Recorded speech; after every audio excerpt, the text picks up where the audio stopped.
He was the man who had promised her, forever Julian Vance, a titan of industry whose name was synonymous with success. She was the woman who had stood by him from the very beginning. Amelia Hayes, the quiet architect of his world, and the woman now carrying his child. But promises like glass can be shattered. In one cruel, rain-soaked moment, he chose a whisper of temptation over a lifetime of loyalty. While his pregnant wife stood shivering on the curb, his mistress Isabelle Rossi simply watched from the doorway and laughed. A laugh that echoed with victory. But they forgot one simple universal law: what goes around comes around. And karma. Karma always saves its most spectacular performance for the grandest stage. The Vance penthouse on Park Avenue was less a home and more a statement. It was a testament to Julian Vance's meteoric rise in the world of financial technology. Floor-to-ceiling windows offered a god's-eye view of Manhattan, a city Julian felt he had conquered. Every piece of furniture, every sculpture, every brushed steel appliance was chosen with clinical precision. It was a beautiful, sterile masterpiece. And in the heart of it lived Amelia Hayes, the woman who remembered when their entire world was a cramped one-bedroom apartment in Queens, filled with takeout boxes and dreams. She was the one who had proofread his business plans, made coffee at 3 a.m., and celebrated his first ever $1,000 profit with a cheap bottle of champagne. Now they drank vintages that cost more than their first car, but the fizz was gone.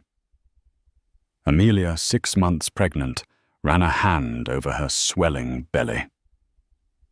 The baby, a girl they had decided to name Lily, was a restless little thing. Amelia felt a surge of love so fierce it was almost painful. This baby was the anchor she was clinging to in the increasingly turbulent sea of her marriage. Julian had changed. The ambitious, warm-hearted man she fell in love with had been slowly eroded, replaced by a polished, ruthless CEO. He was Julian Vance of Vance Innovations, now a name whispered in boardrooms and splashed across the pages of Forbes. He moved differently, spoke differently. His compliments felt like performance reviews, and his affection was rationed like a scarce commodity. The first crack in their gilded cage had a name: Isabelle Rossi. Isabelle was Vance Innovations' new head of public relations. She was everything Amelia was not. Where Amelia was serene and thoughtful with a love for classic architecture and quiet evenings, Isabelle was a supernova of ambition and charisma. She wore sharp designer suits, her heels clicking on the marble floors of Julian's office like a metronome counting down the seconds of Amelia's marriage. Amelia first met her at a company dinner. Isabelle had a way of touching Julian's arm when she spoke a casual intimacy that felt anything but. She'd looked at Amelia's pregnant form with a gaze that was not congratulatory, but rather assessing, like a predator sizing up a wounded animal. "Amelia, how wonderful to finally meet you." Isabelle had purred her smile, not quite reaching her cold, calculating eyes. "Julian talks about you. Occasionally." The occasionally was a perfectly sharpened dagger. The signs piled up. Late nights at the office became all-nighters. Business trips extended over weekends. The scent of an unfamiliar, expensive perfume, Chanel No. 5, a classic but not Amelia's, clung to his shirts. When Amelia confronted him, her voice trembling but firm, he deployed the classic weapons of a guilty man: deflection and gaslighting. "You're being hormonal, Amelia. It's the pregnancy," he'd say, not even looking up from his tablet. "Isabelle is crucial to the company's Q4 strategy. We're launching a new platform. Do you have any idea the pressure I'm under?" He made her feel small, irrational. He was building an empire, and she was worried about perfume. But Amelia was an architect. She understood foundations, and the foundation of their life together was crumbling into dust. The final proof came not as a whisper, but as a digital shout. A friend, a sympathetic secretary from Julian's office, perhaps sent her an anonymous email. Attached was a photo. It was from a society blog taken at a private gallery, opening Amelia had been too tired to attend. It was Julian, his arm wrapped possessively around Isabelle's waist. They weren't just standing together. They were intertwined, their bodies, speaking a language of illicit familiarity. Isabelle was looking up at him, her lips parted in a triumphant smile. Julian was looking down at her, not with the eyes of a CEO looking at an employee, but with the unguarded adoration he once reserved only for Amelia. Staring at the photo, the sterile perfection of the penthouse seemed to mock her. The city lights blurred through her tears. She felt the baby kick a small, insistent reminder of the life that depended on her. Her heartbreak was no longer just her own. She had to fight not just for her marriage, but for her child's future. That evening, when Julian came home, he found Amelia waiting for him in the living room. The tablet with the photo was on the coffee table. The air was cold and still. "Explain this, Julian," she said, her voice quiet, devoid of hysteria, which seemed to unnerve him more than shouting would have. He looked at the photo, and for a fleeting moment, a flicker of shame crossed his face. It was quickly replaced by a mask of hardened resolve. The fight was over before it even began. He had already made his choice. "Amelia." He began, his tone that of a CEO handling a difficult but necessary downsizing. "Things have been complicated for a while now. We've grown apart." "Grown apart?" She repeated the words, tasting like ash. "Julian, I am carrying your child, our daughter." "There is no growing apart from that. The pregnancy complicates things, I admit," he said, and the coldness of his words struck her with the force of a physical blow. "But Isabelle, she understands my world. She challenges me. She's aligned with my future." "And I'm not," Amelia whispered, her heart breaking into a million pieces. "The woman who believed in you when you had nothing." He wouldn't meet her eyes. People change, Amelia. That was it. 10 years of love, loyalty, and shared dreams dismissed with 3 words. She knew then that the man she married was gone. In his place stood a stranger in an expensive suit, a hollow man who saw his unborn child as a complication and his wife as a relic of a past he was eager to shed. The battle wasn't to save her marriage. The battle now was to survive its demolition. The rain began that night, a relentless, miserable drizzle that mirrored the weeping of Amelia's soul. She had hoped for a fight, for remorse, for anything other than the chilling finality in Julian's eyes. But there was none. He had already moved on, and she was just a loose end to be tied up. The next few days were a blur of stilted conversations and suffocating silence. Julian moved into one of the guest suites, a stranger in his own home. He communicated with her through short, impersonal texts, mostly about logistics. Lawyers would be in touch. An arrangement would be made. The arrangement came in the form of a manila envelope left on the kitchen island. It contained a divorce settlement proposal. It was generous, clinically so.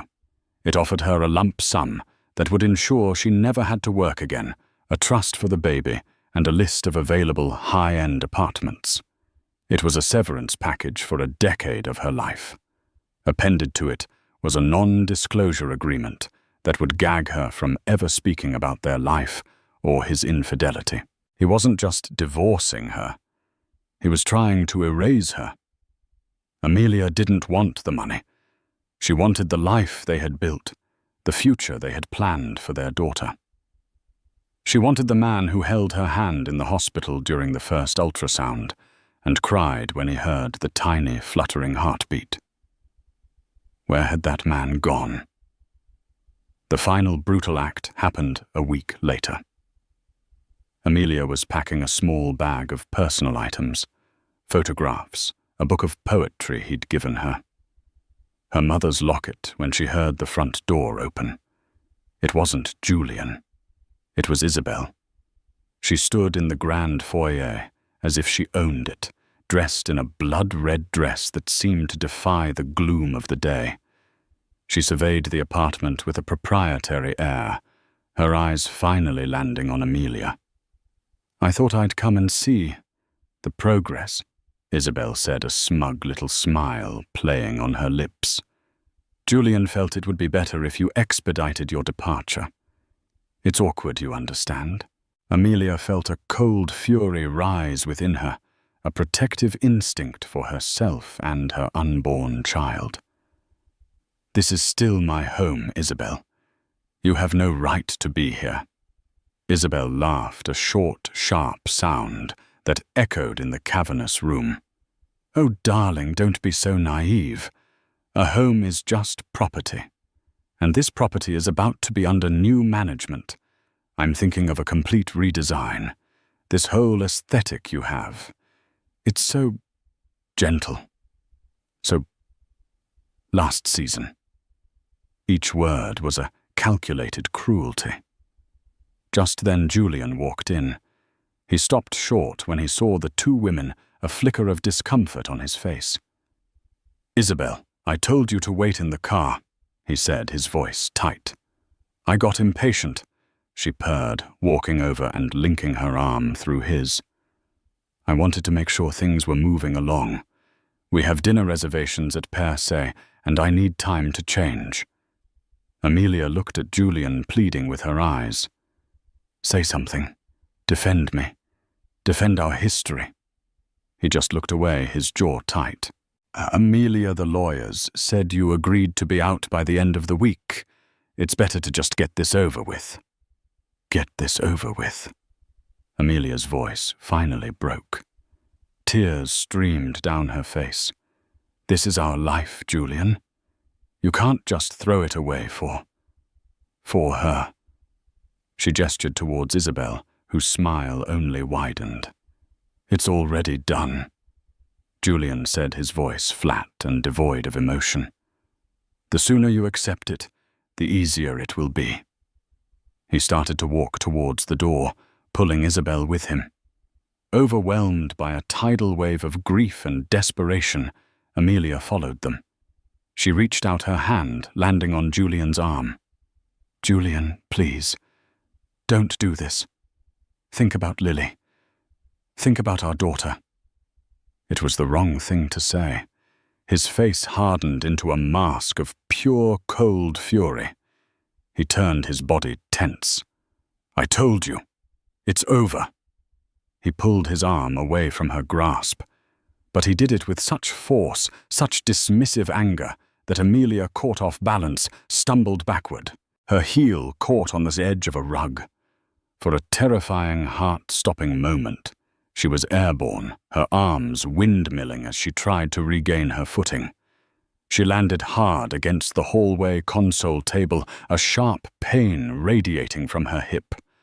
Her hands flew instinctively to her stomach, a gasp of fear escaping her lips. It wasn't a violent shove, but it was a push nonetheless, a physical manifestation of how he was pushing her out of his life.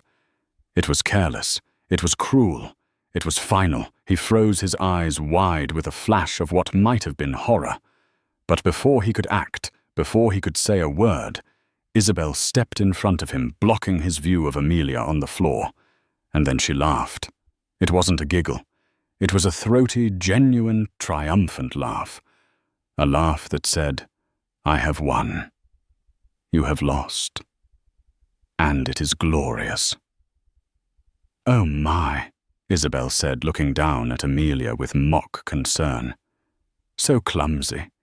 You really should be more careful in your condition." The sound of that laugh, more than the fall, more than the divorce papers, more than the affair itself, shattered the last vestiges of Amelia's love for Julian. In that moment, she saw him not as the man she had lost, but as the weak, spineless coward he had become, a man who would stand by and let another woman laugh at the mother of his child, crumpled on the floor. Julian just stood there, paralyzed, a puppet whose strings were now held by Isabelle. He didn't offer a hand. He didn't ask if she was okay. He just let Isabelle lead him out the door, away from the wreckage of the life they had built. As the heavy penthouse door clicked shut, the sound of Isabelle's laughter still echoing in the hallway, Amelia stayed on the floor, cradling her stomach, the cold marble seeping into her bones. The physical pain in her hip was nothing compared to the agony in her heart. She was alone. Truly, utterly alone. But as she felt a reassuring flutter from within her womb, a tiny spark of steel ignited in her soul. She had been pushed down, but she would not stay down. For Lily, she would rise. The first few weeks were a descent into a grey, featureless hell. Amelia moved into a small, characterless apartment that her friend and lawyer Clara had found for her.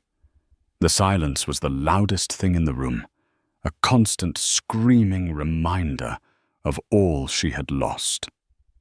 She would wake up in the middle of the night, her hand reaching for Julian's side of the bed, only to find it cold and empty. Clara was her rock. A sharp, fiercely loyal litigator, she handled the legalities with a ruthlessness that Amelia couldn't muster. She tore Julian's initial settlement offer to shreds. "This isn't a settlement, it's an insult," Clara had fumed, pacing Amelia's tiny living room. "He thinks he can buy your silence and your dignity with a wire transfer. No. We fight for what's yours, what's Lily's. He doesn't get to detonate your life and walk away with a clean conscience and a good press release." Amelia, numb and exhausted, let Clara handle it. She focused on the only thing that mattered, her baby. She went to every doctor's appointment, alone, her heart aching as she saw other couples holding hands in the waiting room. She painted the nursery in her new apartment, a soft, hopeful yellow. She assembled a crib with her own 2 hands, tears mixing with frustration as she struggled with the instructions. Each small act was a reclamation of her independence, a brick laid in the foundation of a new life. One rainy afternoon, feeling trapped by the 4 walls of her apartment, she dug out her old portfolio. Before Julian's career had exploded, before she had become Mrs. Vance, she was Amelia Hayes, a promising young architect. Her designs were her passion. They were innovative, focusing on sustainable materials and the integration of natural light, creating spaces that felt alive. She had put her career on hold to support Julian's always believing that her turn would come. Flipping through the pages of her old sketches and blueprints, she felt a flicker of the woman she used to be. The ambitious, creative spirit who could lose herself for hours in the elegant geometry of a building. On a whim, she pulled out a sketch pad. Her fingers, at first stiff and uncertain, began to move. She didn't draw a skyscraper or a luxury home. She drew a community center, a place with wide-open spaces, a rooftop garden for city kids, walls made of reclaimed wood, and a library flooded with sunlight, a place of hope and renewal. Drawing became her therapy. She filled sketch pads with ideas, pouring all her pain, her hope, her resilience into lines and angles. It was more than a hobby. It was a quiet act of defiance. Julian and Isabelle could take her home, but they couldn't take her talent. Clara, seeing the spark return to her friend's eyes, pushed her. These are brilliant, Amelia. You can't just let them sit in a book. Let's do something. Clara had a contact, a city councilman who was part of a committee overseeing the redevelopment of a derelict lot in a struggling neighborhood. It wasn't a glamorous, high-profile project. The budget was shoestring. But it was a chance. Hesitantly, Amelia agreed to put together a proposal.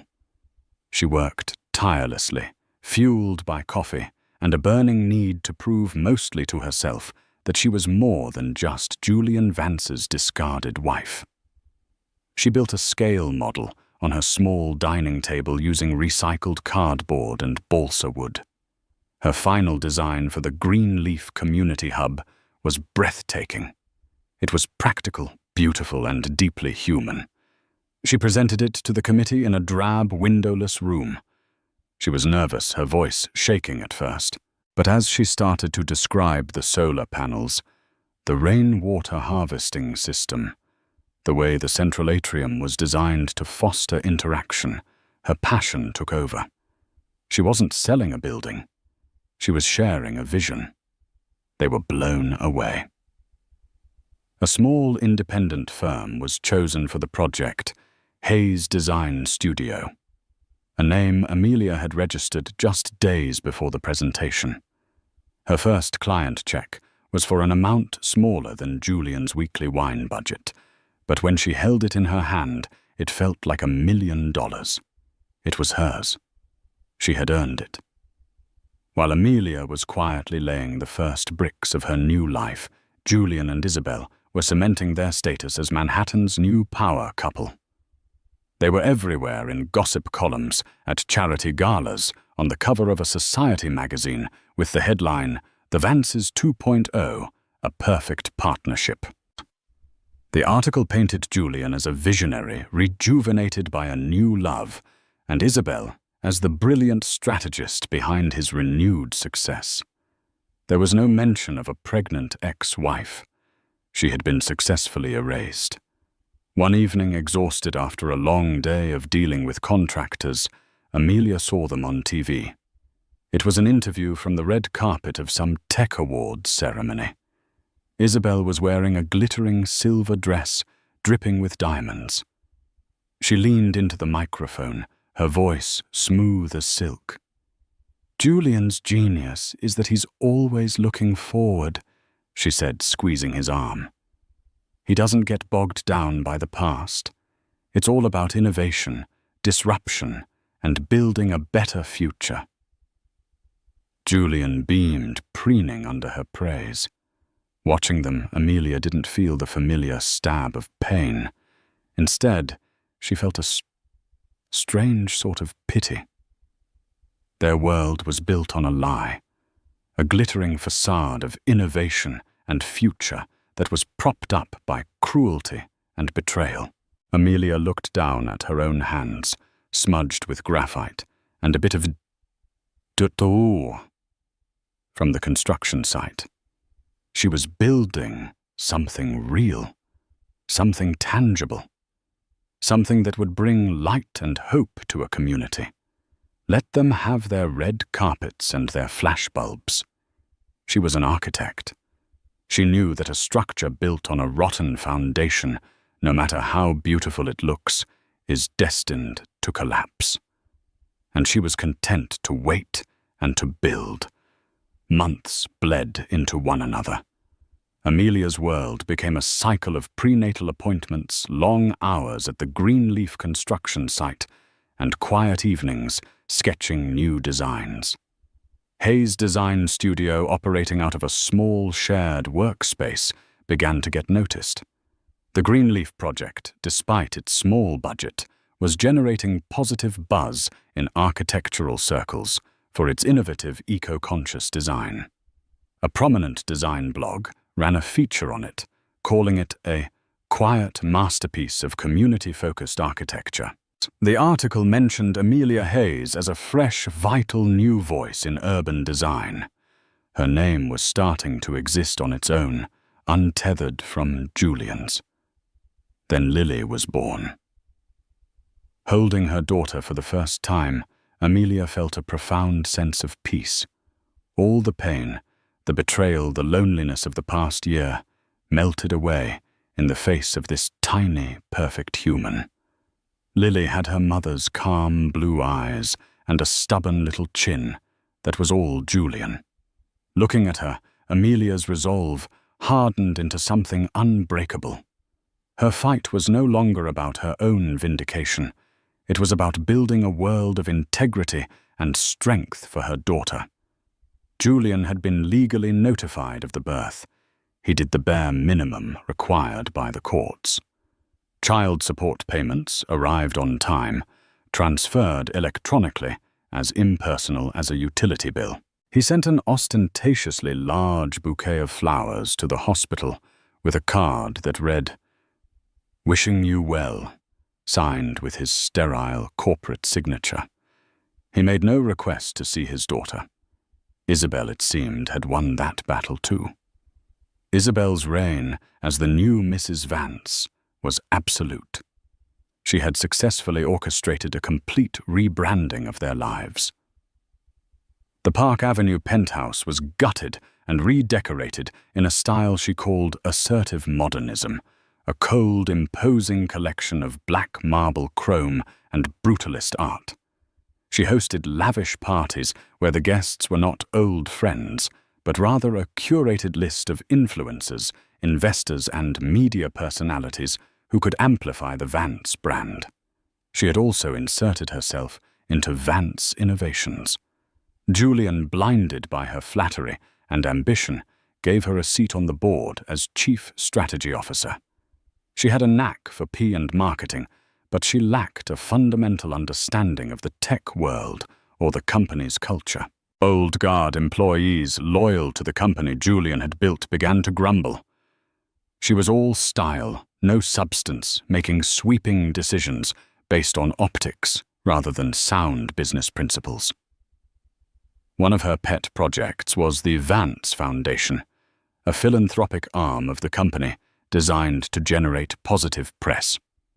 Their flagship initiative was a multi-million-dollar donation to the city's Museum of Modern Art to sponsor a new wing. It was a flashy, high-profile move that landed them on the cover of Philanthropy Today. Amelia saw the article while waiting in the pediatrician's office with Lily. There was a photo of Julian and Isabelle at a press conference handing over a giant check. Isabelle was quoted extensively speaking of their deep commitment to the cultural enrichment of the city. Amelia had to smile. She remembered Julian once saying he found modern art pretentious. This was all Isabelle. It was philanthropy as a performance. Meanwhile, on the other side of town, the Greenleaf Community Hub was nearing completion. The rooftop garden was planted by neighborhood kids. The library was being stocked with donated books. The free clinic in the basement was preparing to open its doors. It was quiet, unglamorous work that wouldn't land anyone on a magazine cover, but it was real. The contrast between their two worlds became starker every day. Isabelle's life was a curated feed of glamorous events, a fashion show in Paris, a yachting trip in Monaco, a film festival at Cannes. Amelia's life was a camera roll of unglamorous but beautiful moments. Lily's first smile, the sunlight hitting the reclaimed wood of the hub's atrium, the joyful faces of the children at the center's opening day. Amelia's work began to speak for itself. The success of the Greenleaf Hub led to another commission, then another. A sustainable library for a university. A pro bono design for a women's shelter. Hayes' design studio grew, moving into its own small but light-filled office. Amelia hired 2 young, passionate architects to help her. She was becoming known for a specific style architecture with a conscience. One day, an unexpected visitor appeared at her studio. It was Marcus Thorne. Marcus was a legend in the tech world, an early investor in Vance Innovations and Julian's longtime mentor. He was an old-school gentleman who valued integrity above all else. Amelia had always liked and respected him. He had sent a personal handwritten note and a beautiful silver rattle when Lily was born. He looked around her studio at the sketches and models, a look of genuine admiration on his face. "Amelia," he said, his voice warm, "I've been following your work, the Greenleaf Project. It's magnificent, not just the design, but the heart in it." "Thank you, Marcus. That means a lot coming from you." "I'll be frank," he continued, his expression turning serious. "I'm worried about Julian, about the company. This new direction he's taking. It's all gloss, no soul. He's listening to the wrong people." Amelia knew he meant Isabelle. She simply nodded, not wanting to speak ill of her ex-husband. "He's forgotten what it's about," Marcus said, more to himself than to her. "He thinks building a legacy is about the share price and getting his name on a museum wing. But a real legacy, it's about building things that last, things that matter." He looked directly at her. "Like what you're doing here." He left a few minutes later, leaving Amelia with a renewed sense of purpose. It was a validation from a world she had left behind, a sign that genuine work done with integrity was still recognized. She didn't know it then, but Marcus Thorne's visit was not just a social call. The wise old Titan had seen the rot in Julian's gilded cage, and he was already thinking about the future. And in his mind, the future of truly innovative, meaningful building belonged not to the Vances, but to Amelia Hayes. A plan was beginning to form in his mind, a plan that would culminate on the city's most glittering stage. While Amelia's star was quietly rising, the shimmer on Julian and Isabelle's life was beginning to tarnish. The public saw the power couple the flawless smiles, the endless successes. But behind the closed doors of the assertively modern penthouse, a different reality was taking shape. Isabelle, having secured her position, grew more audacious. Her spending was astronomical. She saw the Vance fortune not as something to be nurtured, but as a resource to be consumed. Her rebranding of Julian involved not just his public image, but his private life. She systematically pushed away his old friends, the ones from his pre-billionaire days, replacing them with her own circle of shallow socialites and media sycophants. Julian at first was intoxicated by it all. It was the life he thought he wanted. Glamorous, fast-paced, and admired. Isabelle was the ultimate status symbol. But the thrill was fading, replaced by a gnawing emptiness. His conversations with Isabelle were never about ideas or dreams. They were about guest lists, press coverage, and brand positioning. She wasn't his partner. She was his publicist. The first major crack appeared at Vance Innovations. Isabelle, in her role as Chief Strategy Officer, championed a high-profile acquisition of a flashy but volatile social media startup. She pushed it through the board against the advice of the company's seasoned Chief Financial Officer, who warned that the startup was massively overvalued and hemorrhaging cash. "You're thinking like an accountant," Isabelle had argued in the boardroom, her voice dripping with condescension. "I'm thinking like a visionary. The synergy is undeniable. The optics are perfect. This will make us relevant to the Gen Z market." Julian, wanting to support her, and perhaps prove to himself that his choice in her was the right one, cast the deciding vote. "Let's be bold," he had declared. 6 months later, the startup imploded. A scandal involving data privacy emerged. The user base collapsed, and Vance Innovations was forced to write off nearly $1 billion. The stock plummeted. It was the first major failure in the company's history. The business journals, once so fawning, were now critical, questioning Julian's judgment and the undue influence of his new wife.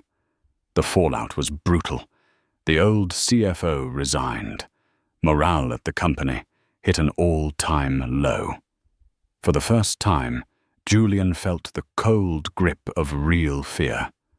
The empire he had built felt fragile. The arguments with Isabelle began. They were no longer about trivial things like dinner plans. They were bitter, vicious fights that echoed through the cold marble halls of their penthouse. "This is your fault," Julian yelled one night, waving a copy of the Wall Street Journal with a scathing article about the failed acquisition. "You pushed this. You didn't know what you were talking about." "My fault," Isabelle shrieked back, her perfect composure finally cracking. "I'm the one who made you a household name. Before me, you were just another boring tech nerd. I gave you a brand. I gave you a life. You're blaming me because your precious company hit a bump in the road." In that moment, Julian saw her with terrifying clarity. He saw the boundless, selfish ambition, the complete lack of accountability. She didn't care about Vance Innovations, the company he had poured his blood, sweat, and tears into. It was just a vehicle for her. He was just a vehicle for her. He began to think of Amelia. He remembered how she would challenge his ideas not to undermine him, but to make them better. He remembered her quiet wisdom, her genuine concern for the people who worked for them. He remembered her talking about building a company with a good culture, not just a good stock price. The things he had once dismissed as gentle and last season now seemed like pillars of strength and stability. Regret began to creep into his heart, a cold and unwelcome guest. He found himself secretly looking up Hayes Design Studio online. He saw the feature on the Greenleaf Hub. He saw the glowing testimonials from clients. He saw a photo of Amelia at the opening ceremony, holding a baby. His baby. His daughter, Lily. She looked happy, serene, stronger than he had ever seen her. There was a light in her eyes that he hadn't seen in years, a light he now realized he had been the one to extinguish. She wasn't just surviving, she was thriving, and she was doing it without him. A strange, bitter mix of pride and jealousy churned in his gut.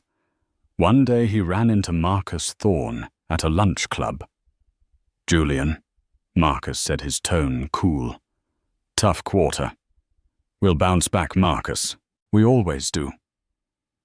"Will you?" Marcus looked at him intently. The market can forgive a financial mistake. It's much harder to forgive a loss of character. You've lost your way, son. Julian bristled. "I don't need a lecture."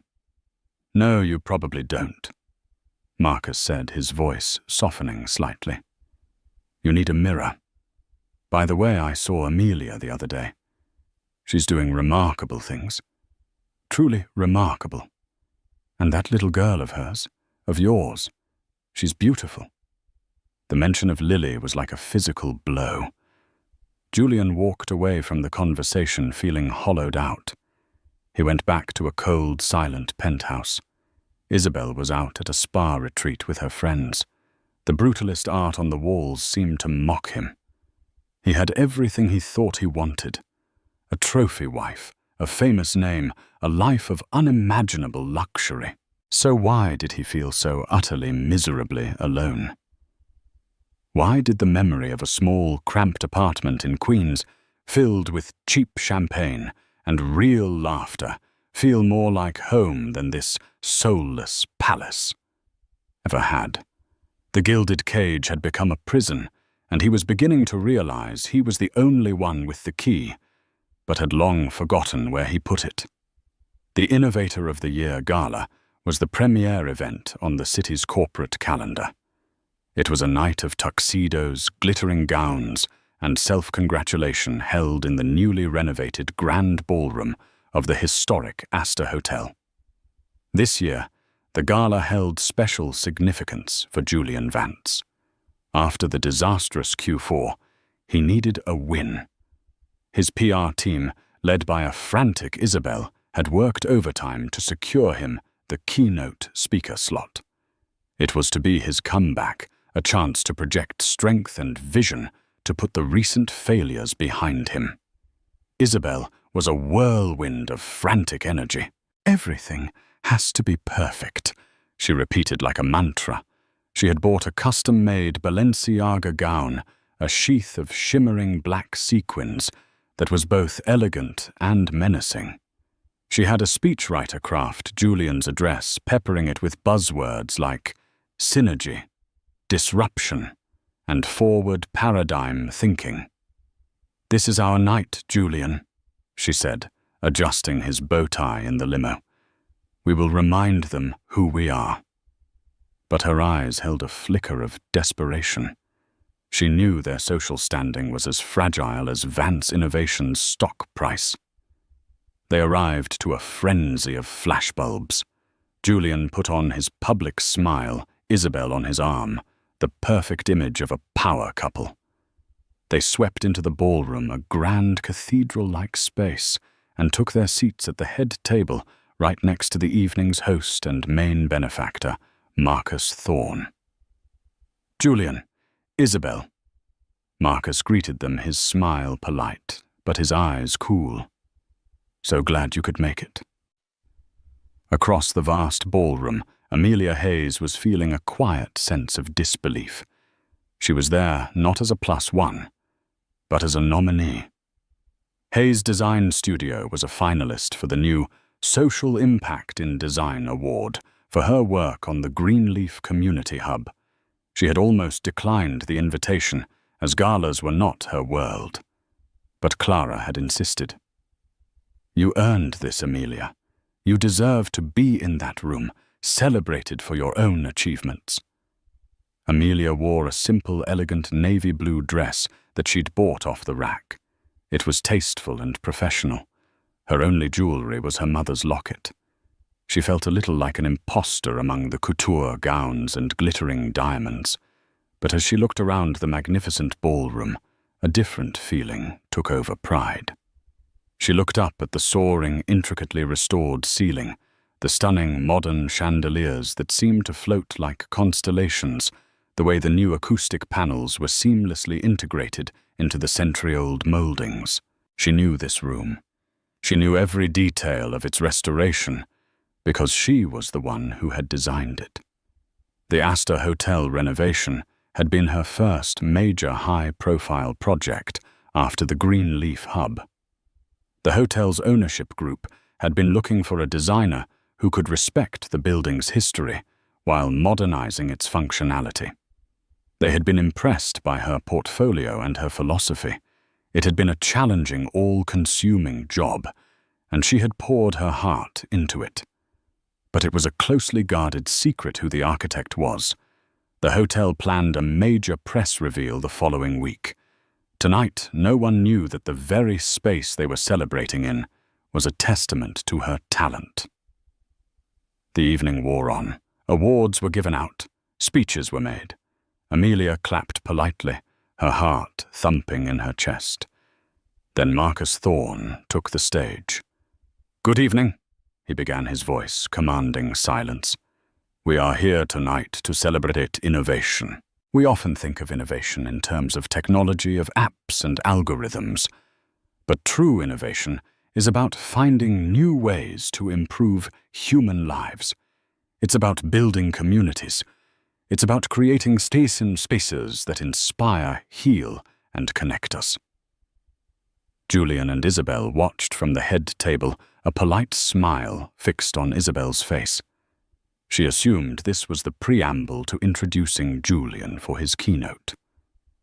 "Before our keynote address," Marcus continued, "we have one final award to present, the inaugural Marcus Thorne Foundation Award for Architectural Excellence." This was a surprise. It wasn't on the program. A murmur went through the crowd. "This year's recipient is responsible for one of the most breathtaking and thoughtful renovations this city has seen in decades," Marcus boomed. "They took a tired, aging landmark and didn't just restore it. They reimagined it. They honored its past while building its future. Of course, talking about the magnificent ballroom we are all enjoying tonight. The crowd erupted in applause, people craning their necks, looking around the room with new appreciation. On the head table, Julian looked intrigued. Isabelle looked bored, tapping her fingers impatiently. This restoration was led by a visionary architect whose work is defined by integrity, sustainability, and a deep, profound humanity. Marcus said, his eyes scanning the room until they found their target. It is my incredible honor to present this award to the founder of Hayes Design Studio, Ms. Amelia Hayes. The spotlight swung across the room and landed on Amelia's table. A camera feed projected her shocked, beautiful face onto the giant screens on either side of the stage. For a moment, there was a stunned silence, followed by a wave of thunderous applause. At the head table, Julian's face went white. He looked from Amelia's face on the screen to the soaring ceiling above the pieces, clicking into place in his mind with sickening force. He was sitting in a monument to the talent of the wife he had thrown away. But the true shock was on Isabelle's face. Her painted smile dissolved into a mask of pure, unadulterated horror. Her eyes darted from Amelia to Julian, and back again, a silent, panicked scream in her gaze. This was her night, their comeback, and it was being hijacked by the ghost she thought they had successfully exorcised. Amelia, her legs feeling like jelly, made her way to the stage, the applause washing over her. She shook Marcus's hand and accepted the heavy, elegant award. She stepped up to the podium, looking out at the sea of faces, her eyes briefly meeting Julian's. She saw in them a universe of shock and regret. She felt nothing. She gave a short, graceful speech, thanking her team and the hotel group. She spoke of the importance of building spaces that serve people. She ended with a simple, powerful statement.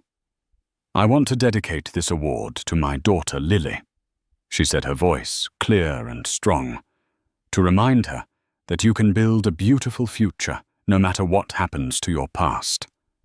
The applause was deafening, but karma was not done yet. As Amelia walked off stage, Marcus Thorne held up a hand for silence. He wasn't finished. The real performance was just beginning. Marcus Thorne let the applause for Amelia die down, a masterful conductor controlling the rhythm of the room. He beamed at Amelia as she returned to her seat, a beacon of quiet dignity amidst the glamour. Then he turned his attention back to the audience, his expression shifting from celebratory to deeply serious. Julian and Isabelle remained frozen at the head table, the smiles wiped clean from their faces, replaced by rigid masks of apprehension. "Amelia's work tonight is a perfect example of what I want to talk about," Marcus began, his voice resonating with authority. "Building a legacy. For years I have focused on building businesses, but as I get older, I find myself wanting to build something more. Something that will outlast all of us." He paused, letting the weight of his words settle. "That is why tonight I am officially announcing the flagship project of the Marcus Thorne Foundation. We are breaking ground next year on a project I have dreamed of for a long time, a state-of-the-art $100 million pediatric care wing for City General Hospital, the Thorne Family Center for Children's Health." A wave of respectful murmurs and applause swept through the ballroom. This was a monumental philanthropic gesture, the kind that changes a city. Isabelle's eyes, however, narrowed. She saw this for what it was, a blatant power play, an announcement that completely overshadowed Julian's upcoming keynote. It was a public snub. "A project of this magnitude," Marcus continued, his voice swelling with passion, "requires more than just money. It requires a visionary. It requires an architect who understands that a hospital for sick children should not feel like a prison, but a place of hope. It needs to be designed with light, with compassion, with love. It requires an architect of not just immense talent, but of unimpeachable character. Julian felt a cold dread snake its way up his spine. He knew, with a sudden gut-wrenching certainty, what was coming next. He wanted to stand up, to leave, to disappear, but he was pinned to his chair by the weight of 1,000 pairs of eyes. Marcus's gaze once again swept the room and landed with deliberate theatrical precision on Amelia. After a 6-month nationwide search, my foundation's board has made a unanimous decision. I could not be prouder to announce that the lead architect for this career-defining legacy project will be Ms. Amelia Hayes and the Hayes Design Studio. If the first announcement had been a shockwave, this was an earthquake. The room erupted. It was a stunning, unprecedented move, handing a project of this scale not to some massive, established corporate firm, but to a small, rising studio. It was a powerful endorsement, a king-making moment played out on the most public of stages. The cameras once again found Amelia, her face a picture of stunned, tearful disbelief. They then cruelly panned to the head table. The whole room could see it on the giant screens, Julian Vance, pale as a ghost, staring into the abyss of his own making. And beside him, Isabelle, her face a grotesque contortion of fury and humiliation. Her carefully constructed world, her perfect evening, her entire identity as the victorious new Mrs. Vance was being publicly dismantled piece by piece. Marcus wasn't finished. He delivered the final devastating blow, not with a shout, but with a quiet, pointed statement. "We chose Amelia Hayes," he said, his voice now low and intimate, yet carrying to every corner of the silent room. "Because she reminds us that true innovation, the kind we are here to celebrate, isn't about disruption for disruption's sake.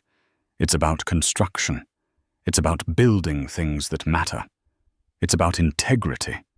It's a quality that sadly seems to be in increasingly short supply these days." Every person in that room understood the subtext. It was a direct public repudiation of Julian Vance's recent history, both corporate and personal. Marcus Thorne, his mentor, his kingmaker, had just publicly stripped him of his crown and handed it to the wife he had so cruelly discarded. The humiliation was absolute, a nuclear winter of social death. Isabelle couldn't take it. In a move of sheer, unadulterated panic, she stood up abruptly, knocking over her water glass. She shot Julian a look of pure venom, a look that said, "You did this. You are worthless to me now." And then she turned and fled. Practically running from the head table, her black sequin dress trailing behind her like a river of spilled oil. The cameras followed her ignominious exit. The room was left in a stunned electric silence. Julian sat alone at the center of it all, the spotlight of his failure shining down on him. His keynote speech, the one about forward paradigm thinking, lay forgotten on the table. The future had just been announced, and it had nothing to do with him. He finally looked across the room at Amelia. She was surrounded by well-wishers, people congratulating her, shaking her hand. She was radiant. She was the center of this new, brighter universe. She met his gaze one last time. There was no triumph in her eyes, no malice, no "I told you so." There was only a quiet, sad finality. A door closing. Then she turned away, back to her friends, back to her future. Julian Vance, the titan of industry, the innovator of the year, slowly stood up. He walked off the stage, not to the sound of applause, but to a symphony of whispers. He had pushed Amelia out of his life, and Isabelle had laughed. Now the entire world had watched him fall and had given Amelia a standing ovation as she rose. Karma had not just hit, it had orchestrated a masterpiece. In the end, Julian Vance lost everything that truly mattered. Isabelle left him that very night, her investment in him having yielded nothing but public shame. His company faltered, his reputation shattered. He was left alone in a cold, empty penthouse, a monument to his own bad choices. But this story isn't about his fall. It's about Amelia's rise. She never sought revenge. She simply chose to build. She built a new life, a thriving business, and with the Thorne Family Centre, she would build a legacy of hope for countless children. She stands today, not as a victim of a bitter past, but as the proud architect of her own triumphant future with her daughter Lily by her side. Amelia's journey is a powerful reminder that our greatest strength is not found in tearing others down, but in building ourselves up brick by brick. True success isn't measured in dollars or headlines, but in integrity, resilience, and the positive impact we leave on the world. If Amelia's story of strength and perseverance moved you, please show your support by giving this video a like and sharing it with someone who might need to hear it. Don't forget to subscribe to our channel for more true life stories that inspire. And we want to hear from you. What part of Amelia's comeback resonated with you the most? Let us know in the comments below. Thank you for watching.